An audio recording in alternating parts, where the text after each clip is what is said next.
I'm John Dyer V. And I'm Elena Botkin-Levy. With NewsWrap, a summary of some of the news in or affecting LGBTQ communities around the world for the week ending April 23, 2022. An NGO at the forefront of the fight for LGBTQ rights in Russia is now closed by order of a St. Petersburg court. Charitable Foundation Sphere was officially dissolved by Kuibyshev District Court Judge Tatiana Kuzovkina on April 21st. In February, the court had sidelined the Russian Justice Ministry's lawsuit against Sphere, which was principally aimed at the foundation's longtime funding of the Russian LGBT network. However, Judge Kuzovkina bowed to the ministry's claims that as a charity, federal law prohibits Sphere from engaging in such political activities. Both Sphere and the Russian LGBT network were already designated as foreign agents for receiving financial support from outside the country. Foreign agents must display that warning label prominently on all their materials, a scarlet letter intended to dissuade financial support from Russians themselves. According to the ministry, the country's constitution upholds traditional family values. It accused Sphere of trying to overturn moral foundations in the Russian Federation. A statement from Sphere called the court edict politically and ideologically motivated, separately noting the state's desire to destroy the majority of civil and human rights organizations in the country. Sphere insists that it will somehow find a way forward. Their statement says, "At the moment, our services continue to provide legal, psychological, and emergency assistance to the LGBT+ community, and we will do everything possible to ensure this work continues without interruption, regardless of the legal status of our team." South Korea's Supreme Court has ordered the military to stop jailing soldiers for having same-gender sex while off base and off duty. The case involved an Army lieutenant and sergeant from different units. They were indicted in 2017 for having sex in a private home the year before and were sentenced to suspended prison terms. The nation's high court decision said, punishing these incidents could infringe upon the right to equality, the dignity and value as human, and the right to pursue happiness as guaranteed by the Constitution. The Ministry of Defense says it is reviewing the intent of the Supreme Court's ruling. Consensual adult same-gender sex is not illegal for civilians, but all able-bodied men are required to serve in the military for at least 18 months. Women may volunteer. South Korean officials defend the military code outlawing same-gender relationships as necessary to maintain morale, discipline, and good order. Sound familiar? The Military Criminal Act currently punishes same-gender sex in the ranks with up to 2 years in prison. The act is currently being reviewed by the Constitutional Court. Activists this week urged those justices to finish the job and remove what they called an outdated and bad provision. The widely reported death last year of South Korea's first known transgender soldier sparked discussion about how members of sexual minorities are treated in the service. Byun-hee Suk committed suicide a year after being discharged for undergoing gender reassignment surgery. Sadly, her discharge was ruled illegal after it was too late. A Navajo Nation Council committee has rejected a marriage equality proposal, but proponents are not done. One of the last major regional holdouts inside the U.S. to deny same-gender couples the right to marry, about 173,000 people live on the sovereign Navajo Nation tribal lands, according to Source New Mexico. The tribe also does not recognize the marriages of same-gender couples legally performed elsewhere. A law passed in 2005 defines marriage as exclusively between one man and one woman. Delegate Eugene Tso introduced the Marriage Equality Bill in March. The Navajo Nation Council's Health, Education, and Human Services Committee spent about 90 minutes discussing the proposal in mid-April, but voted 3-2 against it. Opposition was based on religious grounds. One called for a referendum by tribal members on the issue instead of council consideration. Still others said that queer couples could just get marriage licenses off tribal lands, even though those marriages would not be recognized back home. The bill will still be considered by other committees, including the Budget and Finance Committee and the Law and Order Committee. Then it goes on to the full council. Kansas's Democratic Governor Laura Kelly is standing tall against Republican lawmakers. Kelly vetoed the Kansas version of Don't Say Gay, the Parents' Bill of Rights.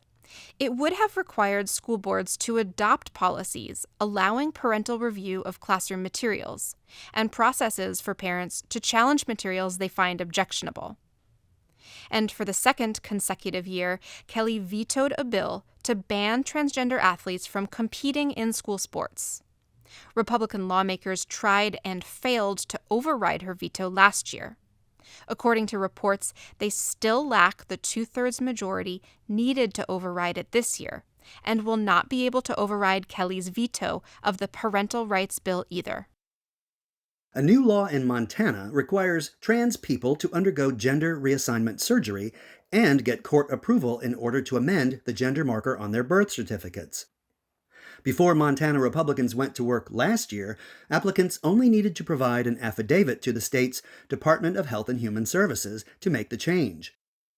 The ACLU of Montana sued the state on behalf of two Montanans who believe the new law violates their privacy and due process rights. State District Judge Michael Moses in Billings concluded this week that the law is vague because it fails to be specific about the surgical procedure it requires. He said it very likely denies the plaintiffs their constitutional rights and issued a preliminary injunction against its enforcement until the issue is resolved in court. Florida's Department of Health is warning that anyone under 18 should not be prescribed puberty blockers or hormone therapy. Those reversible treatments are often among the first authorized by parents and approved by caregivers for trans kids under the age of 18. The department's guidance, issued this week, also suggests that children and adolescents should seek counseling from a licensed provider, which some are interpreting as an endorsement of medically debunked conversion therapy for trans kids. The guidance was co-signed by Governor Ron DeSantis and his Surgeon General Joseph Ladapo. DeSantis replaced the state's previous top health professional with Ladapo, who supported his anti-mask, anti-testing, anti-vax approach to the COVID pandemic. Ladapo also backs a recommendation in the guidance that changes in name, pronouns, or attire should not be a treatment option for children or adolescents. The guidance is part of DeSantis's defiance of the federal government at every possible turn. In this case, the U.S. Department of Health and Human Services guidance about the care of transgender young people. The Florida guidance has been declared non-binding, at least for now. Anti-queer assaults by Governor DeSantis and the Republican-dominated state of Florida continue to spread like a bad fungus. For a report on his declaration of war against all things Disney, tune into this week's This Way Out. Finally, John Carlo could be seen proudly posing with a Confederate flag in an Instagram post until he decided to run for office.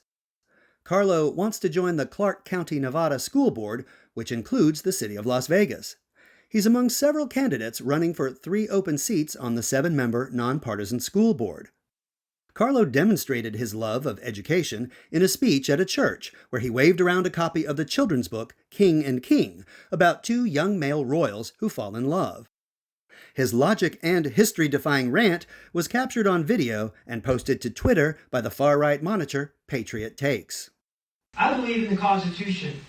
I believe in the way our founding fathers believed in this country. Life, liberty, and the pursuit of happiness. That means that homosexuals cannot procreate. This goes against our Constitution. And this goes against what parents want in the school district. And this is only one book out of thousands. This is disgusting.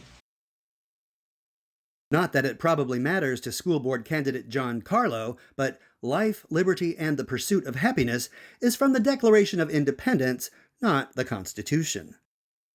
The primary election will be held on June 14th. That's NewsWrap. global queer news with attitude for the week ending April 23rd, 2022. Follow the news in your area and around the world. An informed community is a strong community. NewsWrap is written by Greg Gordon, edited by Lucia Chappelle, produced by Brian DeShazer, and brought to you by you. Thank you.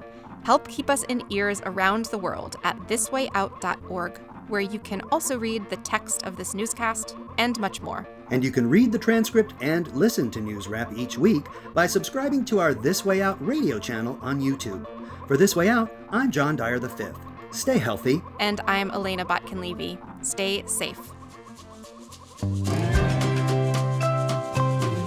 This Way Out delivers LGBTQ news and culture to more than 150 local communities on radio stations around the world. And we are also a free online news service. You can choose your favorite way to listen, online or on the air, at thiswayout.org.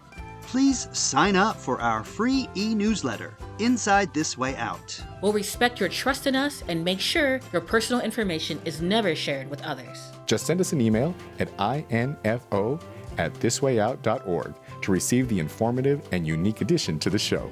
You'll be invited to join us for a more in-depth look into our stories and be encouraged to learn more about This Way Out's 3 decades of broadcast activism. We hope you choose to join us in celebration of LGBTQ history and culture.